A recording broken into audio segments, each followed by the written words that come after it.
یہ تو خمینی صاحب نے کیا ہے، آیت اللہ خمینی صاحب نے، کہ انہوں نے یہ ایران کے شیعوں کو باور کرایا کہ بھائی جب آئیں گے حضرت مہدی آ جائیں گے، لیکن ہم اب ہاتھ پر ہاتھ رکھ کر بیٹھے رہیں، باطل کو چیلنج بھی نہ کریں،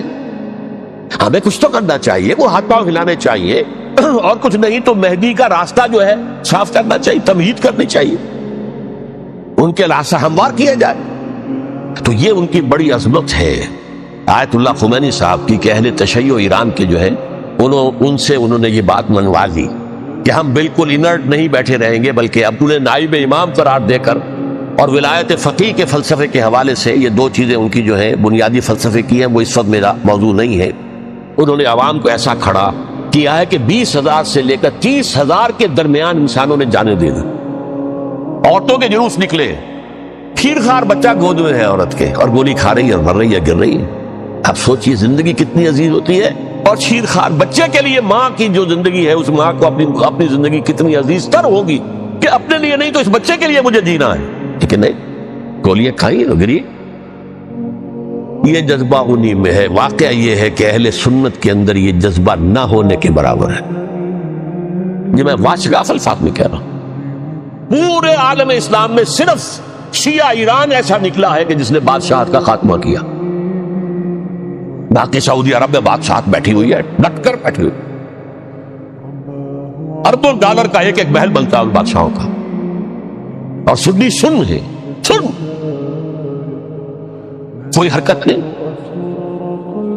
وہ تو اب جو حرکت ہو رہی ہے وہ اینٹی امریکن حرکت ہے جو ہو رہی ہے، در حقیقت وہ مسئلہ بالکل دوسرا ہے جو اس وقت ہو رہا ہے، لیکن یہ کہ عالم اسلام میں کوئی تحریک ایسے نہیں اٹھی، یہ اہل تشیع میں ہے، جو بالکل استثنائی بات ہے کہ انہوں نے جو ہے ایسا بادشاہ جس کو کہا جاتا تھا کہ اس کا جو اسلحہ خانہ ہے وہ ایشیا میں سب سے بڑا اسلحہ خانہ ہے، جو 2500 سالہ پرانی جو ایک عظمت تھی ایران کی، اس کو دوبارہ تازہ اور زندہ کرنا چاہتا تھا۔ 2500 سالہ برسی اس نے منائی تھی، اس کے لیے ایک شہر آباد کیا تھا، کہ خسرو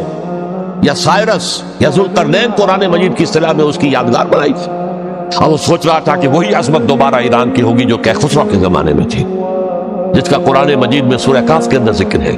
مشرقی فتوحات، مغربی فتوحات، شمالی فتوحات۔ تو وہ بادشاہ ہے، اس کو بھاگنا پڑا وہاں قربانی کی وجہ سے۔ تو یہ جو ہے واقعہ کربلا نے، اس میں کوئی شک نہیں ہے کہ ایک ایسی مشعل روشن کی ہے جس کو کہ ہر شخص کو دیکھنا چاہیے۔ یہ بھی انسان، جیسے کہ اقبال نے ایک شعر کہا تھا غالب کے لیے، فکر انسان پر تیری ہستی سے یہ روشن ہوا ہے، پرے برج تخیل کی رسائی تاک ہو جا۔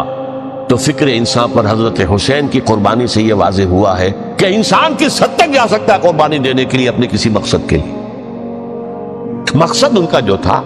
میں نے اسی لیے آیت پڑھی تھی، معاذ اللہ ثم معاذ اللہ۔ میں ایک آخری بات جو کہہ رہا ہوں وہ نوٹ کر لیجئے، ایک خاص انتہائی نقطہ نظر کے عام کیے جانے کی وجہ سے سنیوں میں بھی ایک انتہائی رد عمل پیدا ہوا ہے،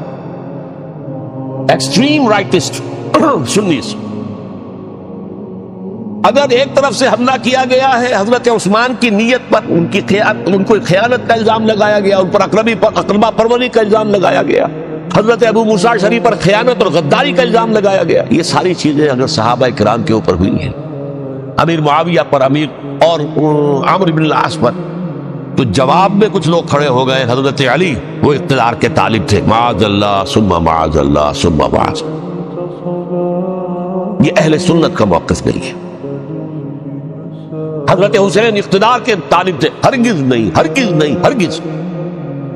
وہی اصول جو میں نے بتایا تھا سب کے لیے لاگو رہے گا، وہ امیر معاویہ کے لیے ہے تو حضرت علی کے لیے بھی ہے، حضرت حسین کے لیے بھی ہے، کہ نیک نیت ہے۔ آپ ان کی کسی رائے سے اختلاف کر سکتے ہیں لیکن ان کی نیت پر حملہ نہیں کریں گے، نیت پر حملہ کریں گے آپ کا ایمان بالرسالت جو ہے وہ مجروح ہو جاتا۔